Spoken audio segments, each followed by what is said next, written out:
ओम श्री स्तूर्याय नमः। आज रविवार को आप सुनिए रविवार व्रत की कथा। प्राचीन काल में एक राजा था और एक रानी थी। उनके पास सिपाही, घोड़े, दासियां, दास, धन दौलत सब कुछ था।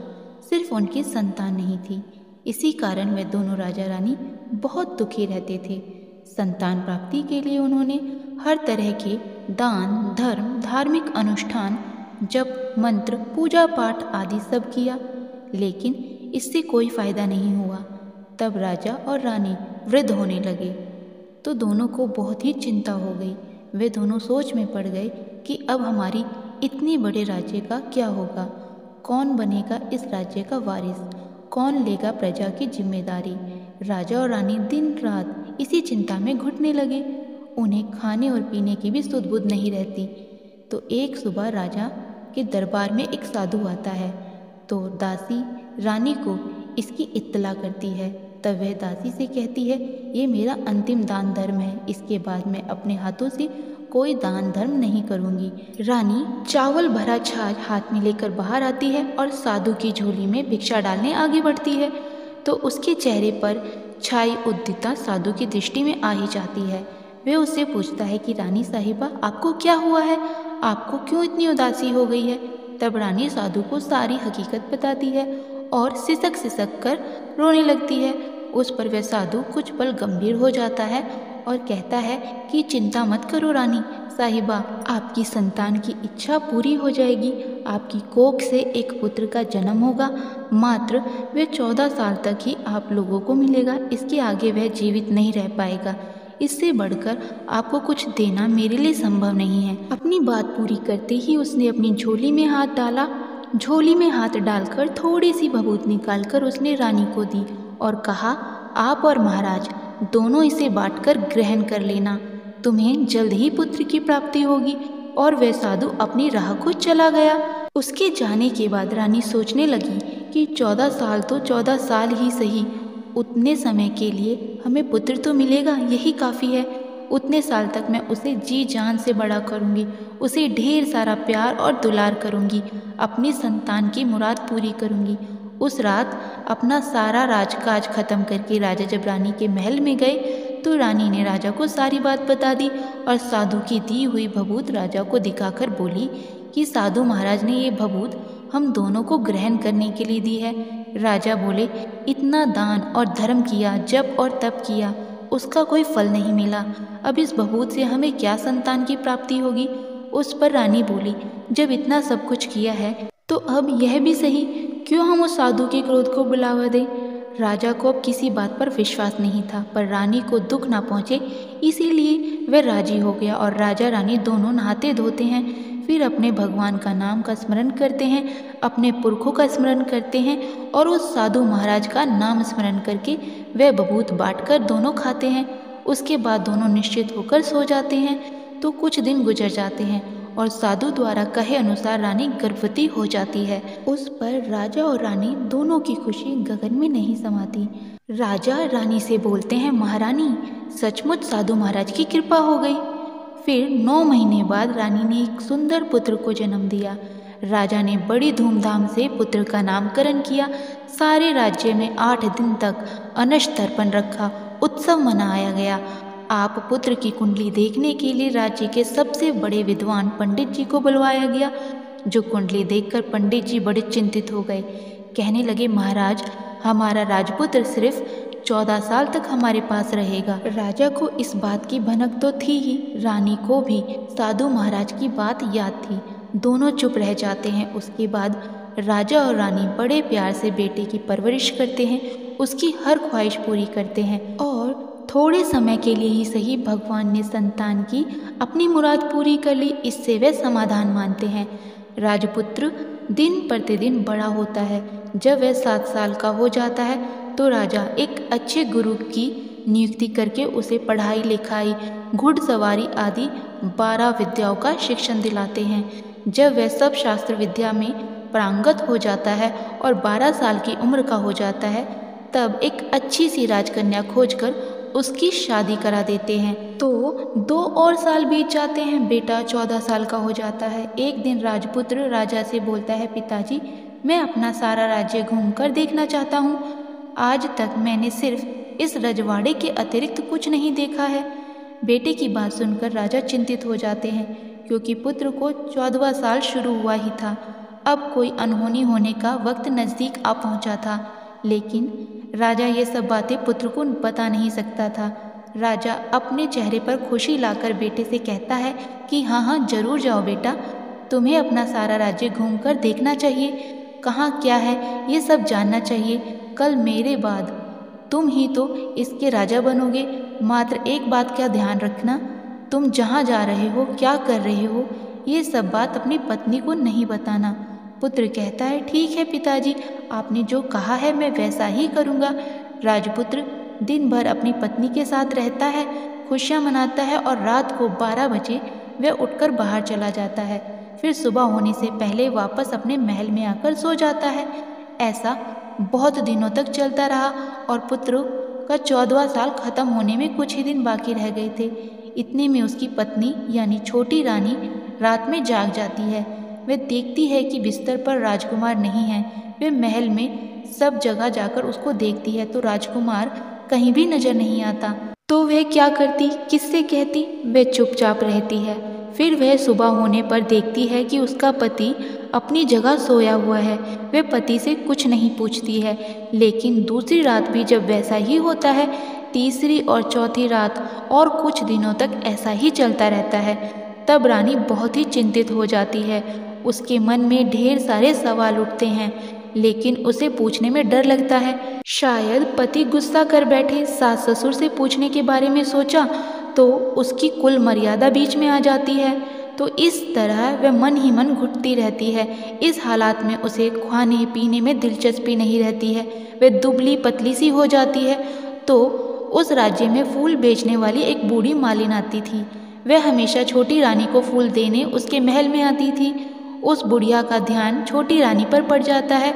वह उससे पूछती है, बेटी तुम्हें किस बात का दुख है? तुम इस तरह सूख कर कांटा क्यों बनी हो?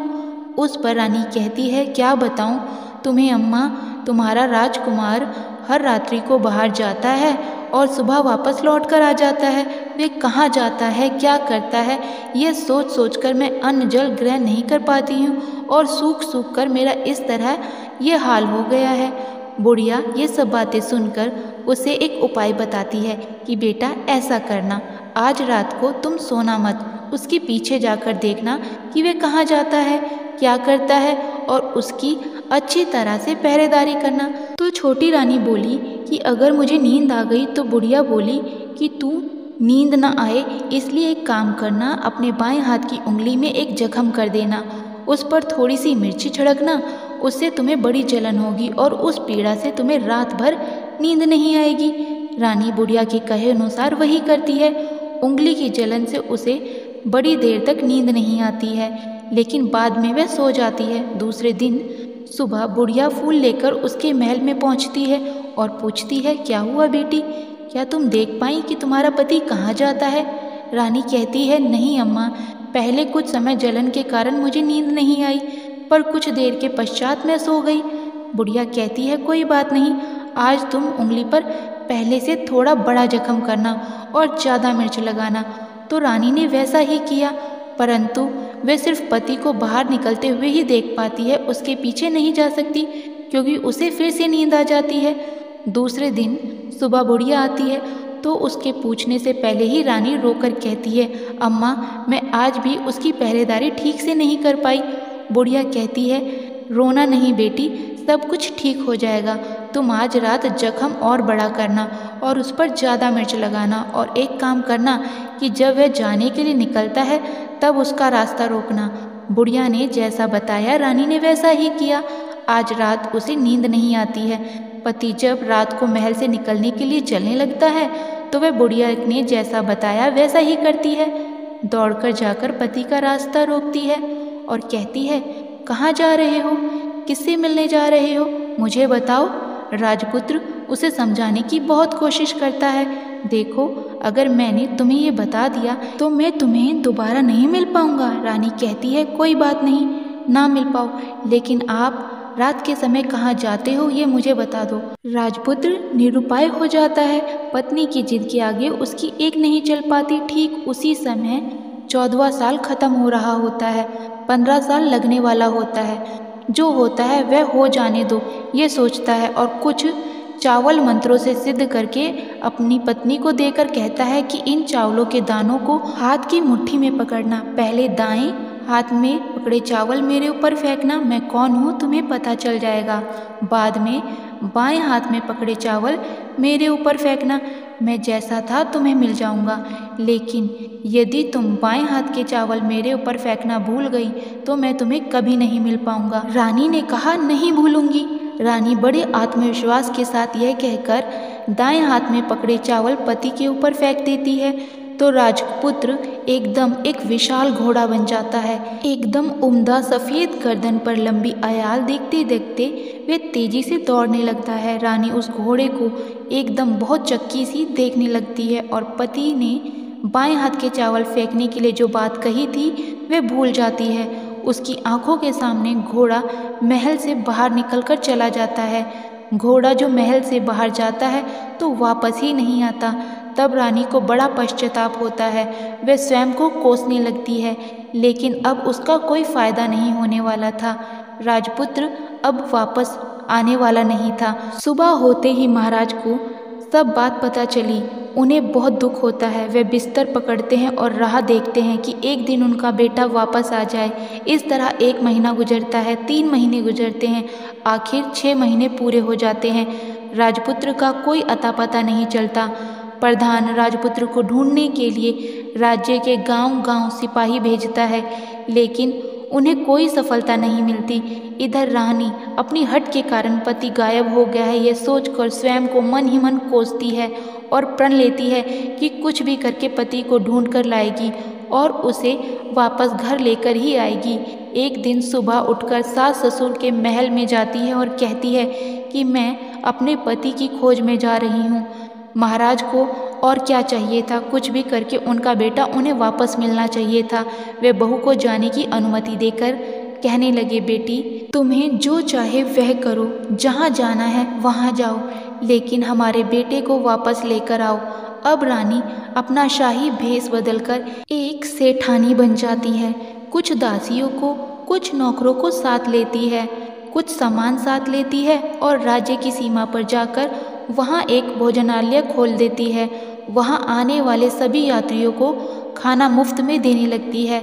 मात्र एक शर्त रखी कि खाने वाले को उसकी देखी हुई कोई अजीब चीज़ उसकी मालकिन को यानी राजकन्या को बतानी पड़ेगी।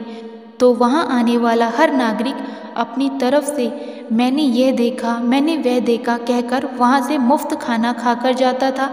परंतु रानी को जो बात चाहिए थी वे अब तक नहीं मिली थी। ऐसे में कुछ दिन बीत गए तो रानी के महल में फूल लेकर जाने वाली बुढ़िया की एक बेटा और बहू थे। उनका एक छोटा बेटा था यानी बुढ़िया का एक पोता था। तो बेटा और बहू सुबह काम के लिए निकलते थे तो पोते को संभालने की जिम्मेदारी बुढ़िया पर रहती थी। दिन भर पोते को संभालती थी। एक दिन बुढ़िया को पान खाने की आदत थी तो पान लगाने के लिए चूना चाहिए था। वह उसे तैयार करने के लिए सीपी लेकर आई। इन सीपियों को भूनने के लिए गोबर के कंडे चाहिए थे। कंडे इकट्ठा करने के लिए वह बांस की टोकरी लेकर चरवाहे के मैदान में गई।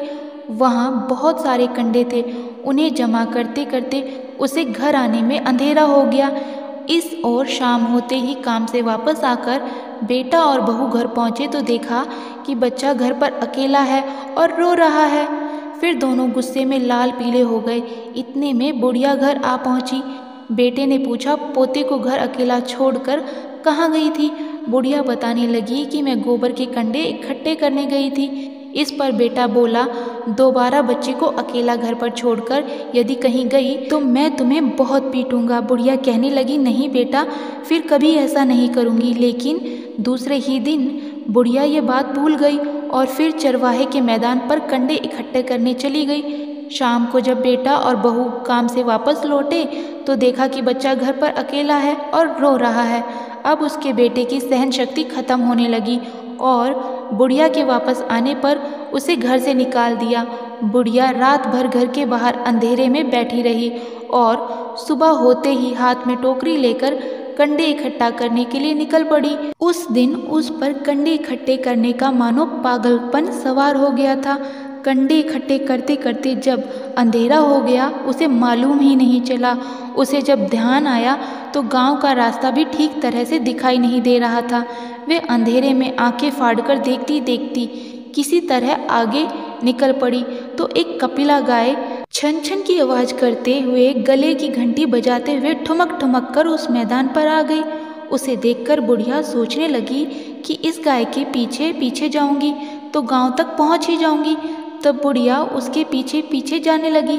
वह गाय उस मैदान से लेकर एक एक करके 6 मैदान पार करती है।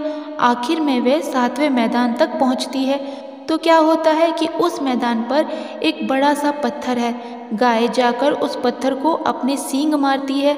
जब गाय ने सींग मारा तो वह पत्थर दूर हट गया और पाताल में नीचे जाने की सीढ़ियां दिखाई देने लगी। तब वह गाय उन सीढ़ियों से नीचे जाने लगी। बुढ़िया वह सब देख रही थी और झट से गाय की पूंछ को पकड़ लेती है।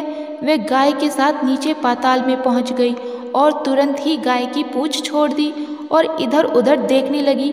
उसने देखा कि वहाँ दीप जले हुए हैं, दिए जले हुए हैं और तेज रोशनी गाय के ऊपर पड़ती है और वहाँ अद्भुत घटनाएं घटने लगती हैं। गाय के नीचे जाते ही उसके गले में अपने आप साकल पड़ गई और छम छम करके कोई दूध आड़ी में गाय का दूध धोने लगा। लेकिन जो भी कोई वह कर रहा है वह मात्र दिखाई नहीं दे रहा है। बुढ़िया बहुत घबरा गई, कहाँ आकर फंस गई यह सोचने लगी और यहाँ वह छिपने के लिए जगह ढूंढने लगी। लेकिन उसे कहीं भी जगह नहीं मिली, हर जगह उजाला ही उजाला था। वह एक कोने में खड़ी हो गई और जो कुछ सामने हो रहा था उसे चुपचाप देखने लगी। उसने देखा कि वहाँ एक उम्दा सफ़ेद घोड़ा और 2 कुंड थे। उसमें से एक कुंड में उस घोड़े ने छलांग लगाई और ऊपर आ गया और उस घोड़े को अब राजपुत्र का रूप प्राप्त हो गया था। उसने दूसरे कुंड के पानी में स्नान किया, वहाँ रखे गए नए कपड़े पहने और नज़दीकी एक सुंदर पलंग था, उस पर आकर वह बैठ गया। उसके सामने अपने आप 5 पकवानों की थाली आ गई, दूध की एक प्याली भी आ गई, पान सुपारी आ गई। उसके सामने एक दिया जलता रहा और राजपुत्र ने खाना खाया, पानी पिया, पान सुपारी खाई और बिस्तर पर लेट जाने से पहले सूर्य देव का स्मरण करके सामने जलते हुए दिए से पूछा, हे दीपांकर, मेरे माता पिता क्या कर रहे हैं? दिया बताने लगा, बेटे के शोक में डूबे हैं। राज कौन संभाल रहा है? तो उसने बोला कि राज्य प्रधान संभालते हैं। उसने पूछा कि मेरी पत्नी क्या करती है? तो दिए ने बोला कि उसने चौराहे पर भोजनालय की शुरुआत की है और आते जाते लोगों से वह नई खबर के बारे में पूछती रहती है। दिए के ये कहते ही राजपुत्र कहने लगा, ठीक है। उसके बाद वह सो गया। बुढ़िया कोने में खड़ी हुई ये सब देख रही थी। ऐसी अद्भुत घटना उसने जिंदगी में पहली बार देखी थी। उसे अंदर ही अंदर चुलबुला होने लग रही थी, अपनी भूख प्यास भूल गई थी और आगे क्या होता है कि उसे उत्सुकता से देखने लगती है। लेकिन उसके बाद और कुछ घटनाएं नहीं घटती। रात गुजर गई और सुबह हो गई। पलंग पर सोया हुआ राजपुत्र उठा और फिर से पहले वाले कुंड में छलांग लगाई तो अब वह फिर से घोड़ा बनकर कुंड से बाहर आ गया। वह तेजी से उच्च पाताल नगरी से बाहर निकल गया, लेकिन वह कहाँ गया बुढ़िया को कुछ पता नहीं चला। उसके बाद पिछली रात की तरह कोई उस गाय को छमछम करके दूध दोहने लगती है। जैसे ही दूध दोहना खत्म हुआ उसके गले की सकाल अपने आप खुल गई और वह गाय तेजी से ऊपर जाने लगी, सीढ़ियों की ओर भागने लगी। गाय को दौड़ता देखकर बुढ़िया सोचने लगी कि अब गाय के साथ यहाँ से ऊपर जाना ही समझदारी होगी, नहीं तो कोई मुसीबत आकर उसके ऊपर टपक जाएगी। झट से उसने गाय की पूंछ पकड़ ली और गाय के साथ ऊपर आ गई। जब मैदान में पहुंची तो उस सुरंग का रास्ता अपने आप ही बंद हो गया और उसके मुंह पर एक बड़ा सा पत्थर पहले की तरह खड़ा हो गया। ऊपर आकर वह गाय जंगल की ओर निकल गई। इधर बुढ़िया एकदम बावली सी हो गई। उसने पाताल नगरी में जो कुछ भी देखा था वह जल्द से जल्द किसी को बताने के लिए उतावली हो गई। उसे एकदम याद आया कि नगर की सीमा पर कोई औरत भोजनालय चलाती है और नई बात बताने वालों को अच्छा खाना मुफ्त में दे देती है। वह सोचने लगी, क्यों ना मैं ये बात उस औरत को जाकर बताऊं। यदि उसे ये बात पसंद आ गई तो बाकी के जीवन के खाने पीने के झंझट से मुक्ति मिल जाएगी। बुढ़िया ने मन में तय किया और तुरंत उस भोजनालय के द्वार पर टंगी नगाड़े के सामने खड़ी हो गई और जोर जोर से नगाड़ा बजाना शुरू कर दिया। नगाड़े का इस तरह शोर सुनकर मालकिन यानी छोटी रानी मन में प्रसन्न हो जाती है कि शायद कोई बड़ी बात लेकर यहाँ आया है। रानी सिपाहियों को आदेश देती है, जाइए और जो कोई आया है उसकी अच्छी तरह खातिरदारी कीजिए। आदेश पाते ही सिपाही नीचे दौड़ गए तो एक बुढ़िया नगाड़ा बजा रही थी। उन्होंने पूछा, क्यों रे बुढ़िया, क्या हुआ, क्यों नगाड़ा बजा रही हो? बुढ़िया बोली, कुछ नहीं बेटा, यहाँ खाना मिलता है ना, इसलिए आई हूँ, खाना चाहिए, मिलेगा? तो सिपाही बोला कि लेकिन तुम्हें कोई नई बात बतानी पड़ेगी। तो बुढ़िया बोली, हाँ बताऊंगी।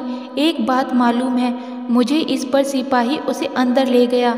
उनको मालकिन का आदेश था कि जो कोई बूढ़ा बुजुर्ग वहाँ आए उनके साथ अच्छी तरह पेश आना, उनका अच्छे से आदर सत्कार करना। तो सिपाही ने उस बुढ़िया का भरपूर आदर सत्कार किया। वे उसे बड़ी सिद्ध थाली भरकर व्यंजन परोसते हैं। बुढ़िया कुछ दिनों से भूखी थी, वह खाने पर टूट पड़ी। खाना खाने के बाद सिपाही ने उसे नई साड़ी पहनने को दी। उसके बाद उसे लेकर रानी के पास आए।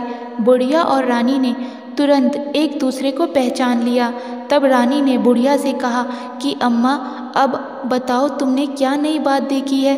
नई बात मैंने कोई नई बात नहीं देखी है। बुढ़िया बोली, वह तो मेरे पास तुम्हें देने के लिए खाने के पैसे नहीं थे, इसलिए मैंने झूठ कहा और नगाड़ा बजाया। रानी ने कहा, अम्मा घबराना नहीं, मैं किसी को तुम्हारा नाम नहीं बताऊंगी।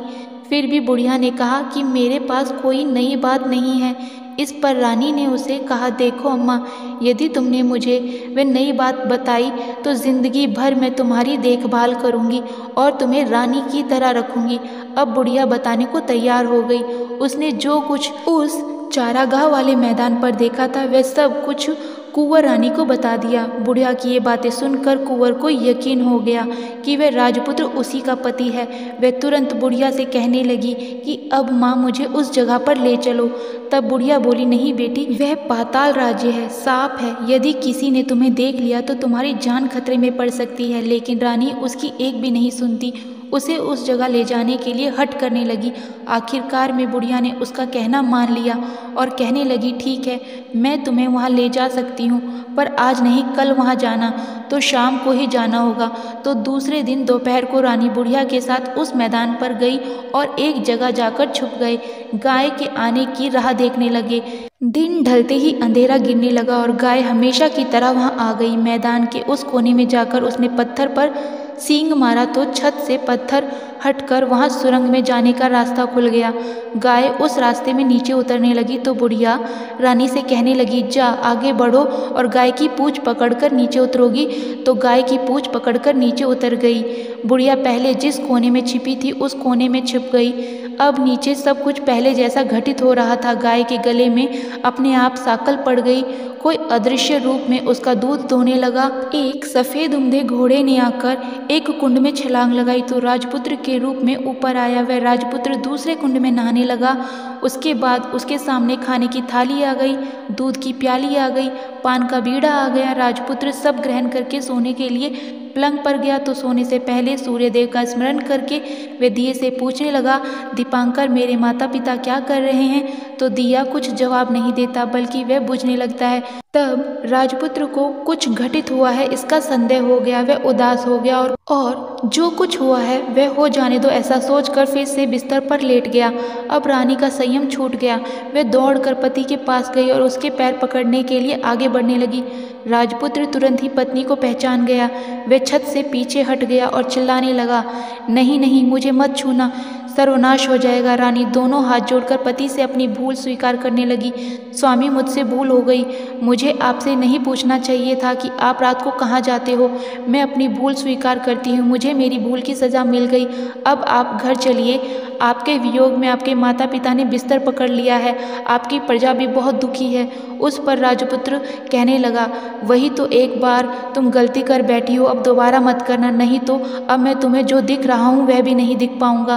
अब विलाप करने लगी और वह जोर जोर से जमीन पर सिर पटकने लगी। राजपुत्र के मन में उसके प्रति दया उत्पन्न हो गई। वह उससे कहने लगा, यदि तुम मुझे पाना चाहती हो तो तुम्हें एक काम करना होगा।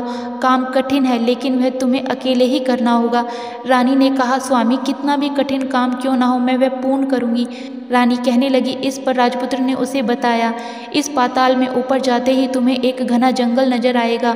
ऐसे 6 जंगल पार करने के पश्चात तुम्हें एक 7वां जंगल मिलेगा। वह जंगल सबसे घना है।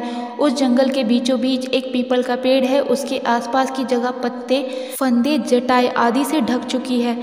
वहाँ बाघ, शेर, सांप, भालू बैठते हैं। तुम्हें उन सबको भगाकर वहाँ जगह साफ करनी है।